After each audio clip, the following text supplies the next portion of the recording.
Some of these questions I'll ask you now. Several people have sent Sure. these questions through, so I'll ask on behalf of them. Sure. Concerns have been raised about organizations like the FCCC, that they have to be stringent to ensure the reductions are passed down to the people. These are the tax and duty reductions that government announces. They said for years they have not seen the benefits flow down. Yeah. What will be done for such organizations to be more effective? Yeah. Vijay, one thing that we want to do as part of this government, and we've done that already in 6 months, we are not going to be run by a cabal or an interest group, and our policies are not going to be for particular groups or particular people or particular interest. And as you know, I have already informed Parliament in my budget speech. Also, we have tabled a consequential legislation to remove that exemption on capital gains tax on shares. It was meant for a specific group of people, or should I say, one company. And as a result of that bad policy, we would, by the end of this month, we would have lost close to about $70 million in government revenue. Going back to FCCC now, and how you'll make sure that they'll be more effective. That's a very good question, and as we speak, I've already asked the CEO to have a meeting with me. We want to make sure, and we know, as I said, we have the economic intelligence. We know that the freight cost is coming down. We know that some of the impact of some of those things that are happening, regionally, globally, particularly freight costs, because freight was one of the big things that pushed the prices of items up, during COVID and after COVID.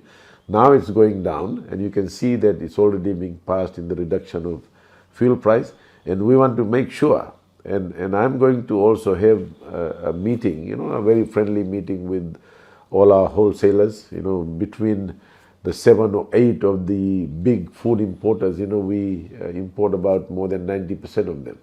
So we want to have a good discussion and understanding of how, when freight costs go down, when other changes happen, that is reflected in the price of goods at the supermarket.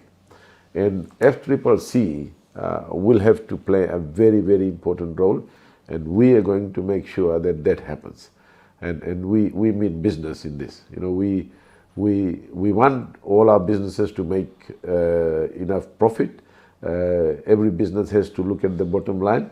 We appreciate that, but we also want to make sure that when their costs go down, especially when we are importing food, that is reflected in the prices in the supermarket, because it is our collective responsibility to ensure that our people, who have suffered very high prices, can see some relief. And the budget measures, we've reduced duty on some of the, imported, meat stuff, because we feel that, that's where a lot of the low-income people, get their protein. I know some people may not be too happy because, it protects the local production, but we have not done it in a way that will have any impact.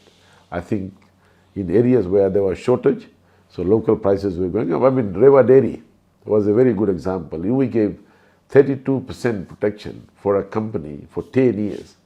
And look at what happened to the dairy industry, and the prices of milk products at that time, during that period, was never down as it should have been, and we never increased our local production. And that was another.